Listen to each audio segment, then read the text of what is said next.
بسم اللہ الرحمن الرحیم۔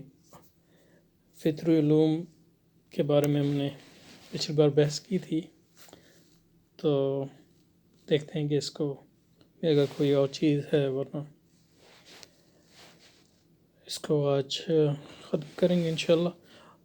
امام فطری علوم کو طب کی مماثل سمجھتے ہیں کہ جس طرح طب انسانی جسم سے متعلق تحقیق جستجو کی جاتی ہے، اس طرح اس میں بھی کائنات کے اسرار کو سمجھنے کی کوشش ہے، اور اسلام طبی علوم کو رد نہیں کرتا۔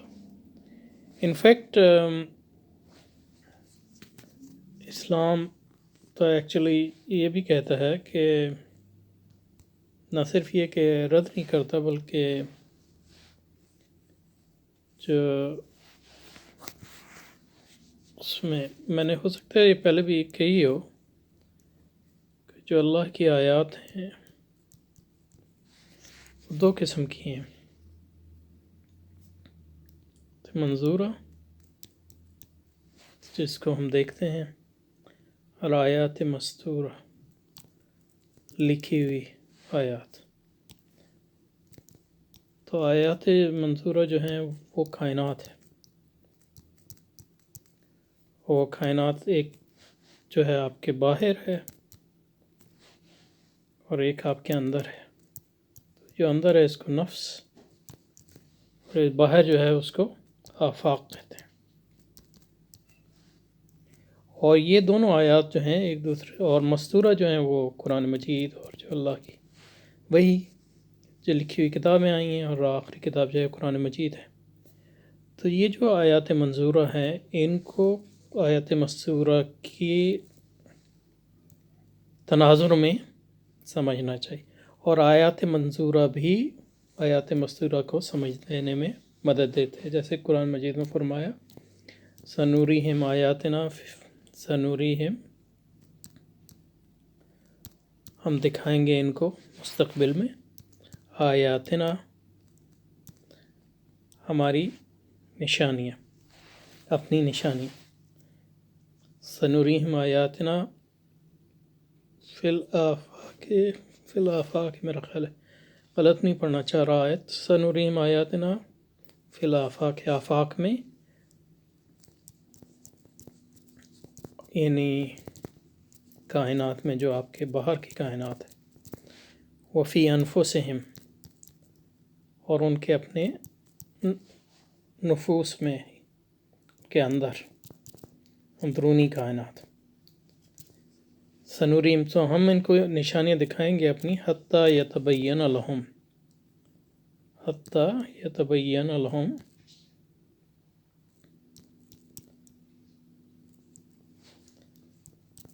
انہ الحق من ربہم، یعنی وقت کی،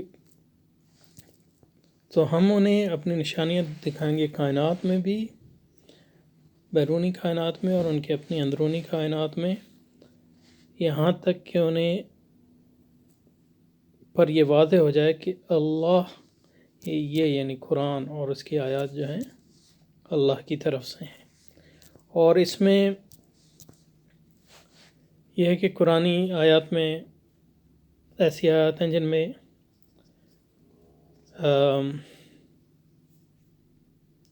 جزوی تشابہ ہے، یعنی وہ، اور یہ تشابہ جو ہے یعنی مطلب وہ ایک وقت میں انسان اس کو نہیں سمجھ سکتا، کیونکہ انسانی علم جو ہے اتنا نہیں ہے، لیکن جیسے جیسے انسانی علم ارتقا کرتا ہے، کاسمولوجی میں بھی اور فزیولوجی اور سائیکالوجی میں بھی کئی حقائق ہیں جو قرآن کے وہ واضح ہو جاتے ہیں، اور وہ قرآن کا ایک معجزہ ہے۔ جیسے کہ مطلب یہ ہے کہ بہت سے سائنسی حقائق جو ہیں قرآن میں پائے گئے، تو یعنی مطلب یہ ہے کہ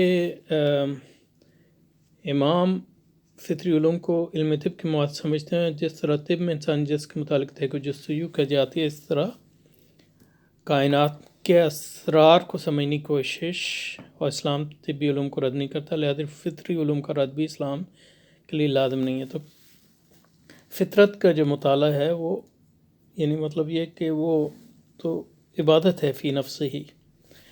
ہاں یہ ہے کہ جو آپ اگر اس کو الگ مقصد کے لیے اس کا مطالعہ کریں گے انسانی غلبے اور علوف کے لیے، تو وہ پھر آپ اس کائنات کو صحیح طور پہ نہیں سمجھ سکیں، اور یہی جو ہے سائنس کا مسئلہ ہے۔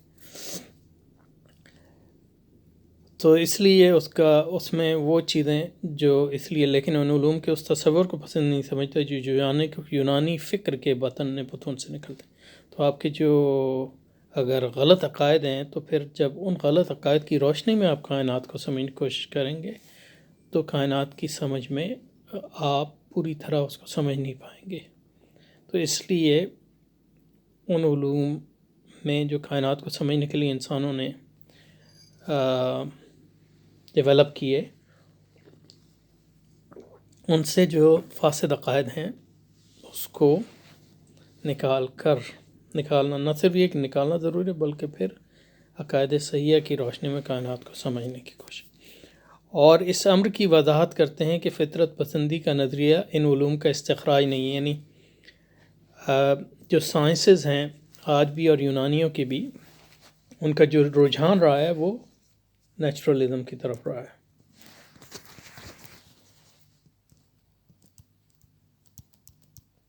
یعنی یہ کہ کائنات کو ایک کلوزڈ سسٹم سمجھنا،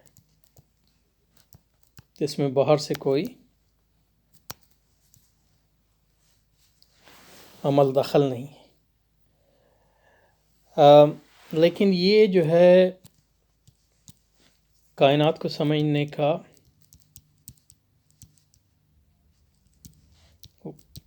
واحد طریقہ نہیں ہے، اور یہ طریقہ جو ہے خود کسی منطقی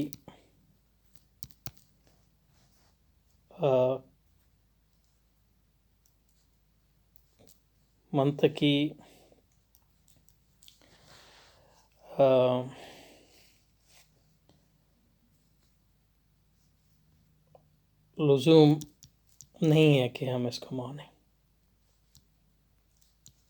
تو علوم کو ماننے کا مقصد علوم کو اس نیچرلزم سے علیحدہ کرنا ضروری ہے۔ فطریت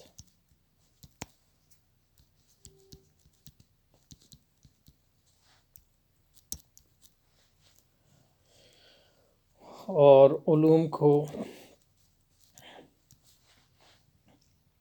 تو امام غزالی نے جو کام کیا اپنے زمانے میں، کیونکہ ان کے زمانے میں علوم کی اتنی وہ مرکزیت نہیں تھی، یعنی سائنسز کی، فطری علوم کی،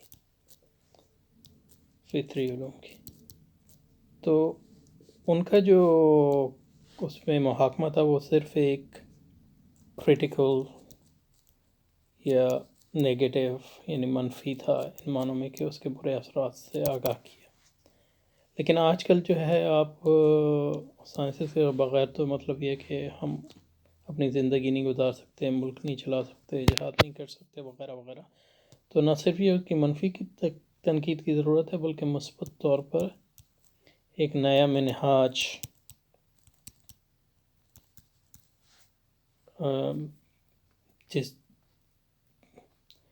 منہاج ڈیولپ کرنے کی ضرورت ہے،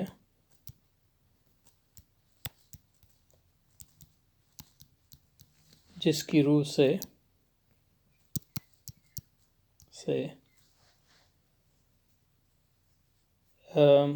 فطرت کو بطور آیات مستورہ، آیات منظورہ سمجھا جا سکے۔ تو یہ مثبت کام جو امام غزالی کے زمانے میں اس کی اتنی اہمیت نہیں تھی، کیونکہ علوم فطریہ کی انسانی زندگی کے لیے جو اس کا آج ضرورت ہے اور لزوم ہے وہ نہیں تھا اس زمانے میں، لیکن آج ہے۔ تو ہم اپنی ایسی نئی سائنس ڈیولپ کرنے کی ضرورت ہے ہمیں، جو فطریت سے پاک ہو۔ تو فطریت جو ہے کوئی یعنی فطریت یا نیچرلزم جو ہے سائنسی علوم یا فطری علوم کا کوئی لازمی نتیجہ نہیں ہے، یہی ان کی مراد ہے، ان کا ان علوم کا استخراج نہیں، یعنی اس کا کوئی ڈیڈکٹیو نتیجہ نہیں ہے، بلکہ یہ ایک مابعدی طبیعتی تصور ہے۔ تو آپ مختلف ایک حقیقت ایک ہی ہے، یعنی کائنات ایک ہی ہے، یہ ہم نے پچھلی بار بھی کہا تھا۔ تو کائنات کا آپ جب مطالعہ کرتے ہیں تو مختلف اور مختلف عقائد کی نظر سے کر سکتے ہیں۔ تو وہ تنویری فکر آج کل ہے، پہلے یونانیوں نے کیا، پھر ہندوؤں نے کیا، اور تو اسی طرح اسلامی منہاج کائنات کو سمجھنے کے لیے وہ اس سے جو آپ کائنات کو سمجھیں گے وہ بالکل مختلف ہوگا۔ تو مثلا یہ کہ جو سائنسی تنویری منہاج ہے اس کا مقصد یہ ہے کہ انسان کی حاکمیت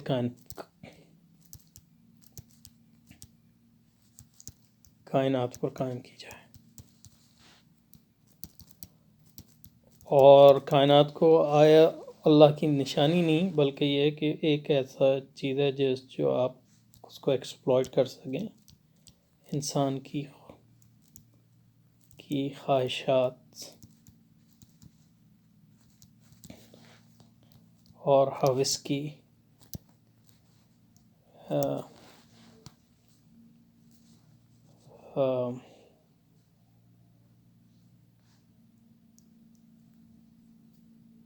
پورا کرنے کا، ہوس کو پورا کرنے کے لیے۔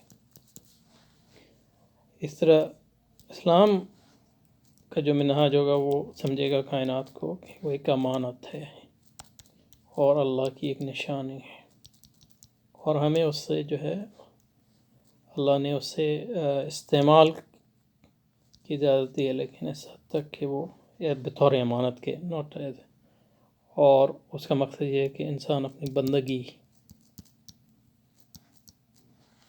کو پروان چڑھا سکے، نہ کہ اپنی حاکمیت کو۔ تو یہ دو مختلف تعلق ہیں جو انسان کے جو فطرت کے ساتھ ہیں، اور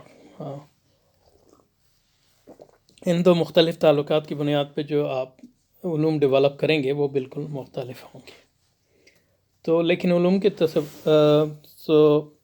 فطریت جو ہے یہ کوئی لازمی نتیجہ نہیں، بلکہ یہ ایک مابعد طبیعتی تصور ہے، اور مختلف مابعد طبیعتی تصورات یعنی عقائد، مختلف عقائد کی روشنی میں جب آپ علوم کی تفہیم کریں گے وہ مختلف ہوگی، لہذا اس تصور کی اصلاح کی ضرورت ہے۔ یعنی دو چیزیں کرنی ہیں، ایک نیگیٹو منفی اس میں یہ ہے کہ تو تحافہ، یعنی اس کی انکوہرنس جو موجودہ سائنس ہے وہ بیان کی جائے، اس کی یعنی اندرونی تضادات، اور پھر مثبت جو ہے وہ یہ کہ ایک نئے علوم فطری منہاج اسلامی کے مطابق جو ہیں وہ ایجاد کیے جائیں اور یا ڈیولپ کیے جائیں۔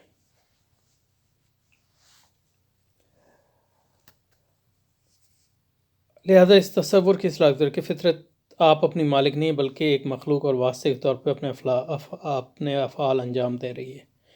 چاند، سورج، ستارے سب کے تابع ہیں، اس کی نشانی کو ایسی شے نہیں جو اپنی مرضی کے مالک اور بدیہی طور پر جو وجود رکھتی ہو۔ المختصر، کسی بھی سائنسی نظام فکر کے پس پشت مابعد طبیعتی تناظر کو سمجھنے کی ضرورت ہے، اور انہیں نہ صرف یہ کہ تعدیلی اہمیت کا نہ سمجھا جائے۔ المختصر، کسی بھی سائنسی نظام کے پشت پر مابعد طبیعتی تناظر کو سمجھنے کی ضرورت ہے، تو اس کی ہم نے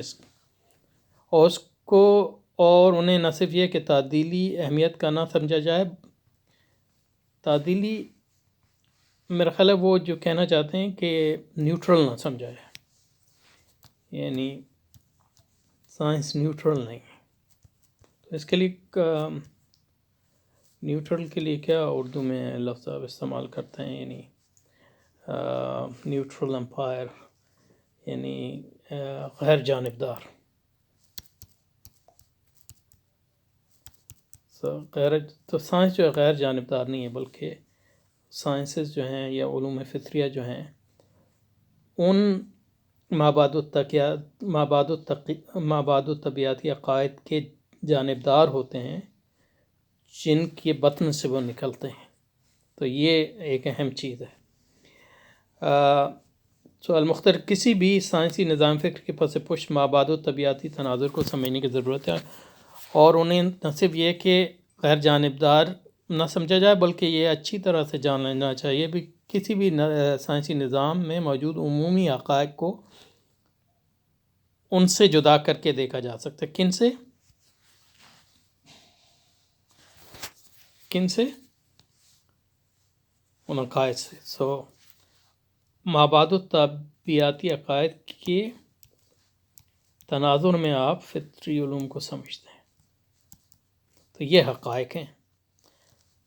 تو حقائق کو سمجھتے ہیں تو فطری علوم جنم دیتے ہیں. تو فطری علوم جو ہیں مجموعہ ہیں عقائد اور حقائق.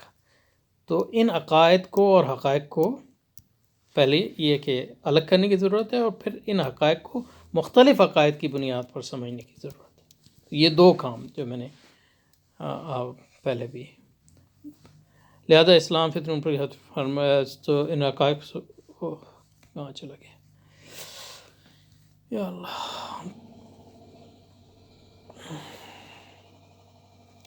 تو المختلف کسی بھی سائنسی نظام فکر پس پشت پر مابعد طبیعتی تناظر کو سمجھنے کی ضرورت ہے، اور انہیں نہ صرف یہ کہ غیر جانبدار نہ سمجھا جائے بلکہ یہ اچھی طرح سے جان لینا چاہیے کسی بھی سائنسی نظام میں موجود عمومی حقائق کو ان کے مابعد الطبیعتی تناظر سے جدا کر کے دیکھا جا سکتا ہے اور دیکھا جانا چاہیے. لہذا اسلام فطری علوم کی حیثیت پر کار فرما یونانی فکر کو تو تنقید کا نشانہ بناتا ہے، لیکن تجرباتی حقائق کو بصر و چشم قبول کرتا ہے، کیونکہ مطلب یہ ہے کہ وہ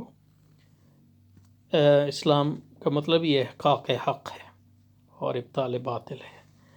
تو یہ اب فطری علوم یہاں ختم ہو گیا. تو اگلے میں ہم ان دونوں سیکشن یعنی اخلاقیات، سیاسیات اور مابعد طبیعت کو کور کرنے کی کوشش کریں گے، کیونکہ ہم نے مابعد طبیعت پر تو پہلے کافی بحث کر دیا ہوگا. لیکن یہ کہ دیکھیں گے، اگر نہ ہو سکے تو پھر اس میں جلدی کی کوئی ضرورت نہیں. ٹھیک ہے جی.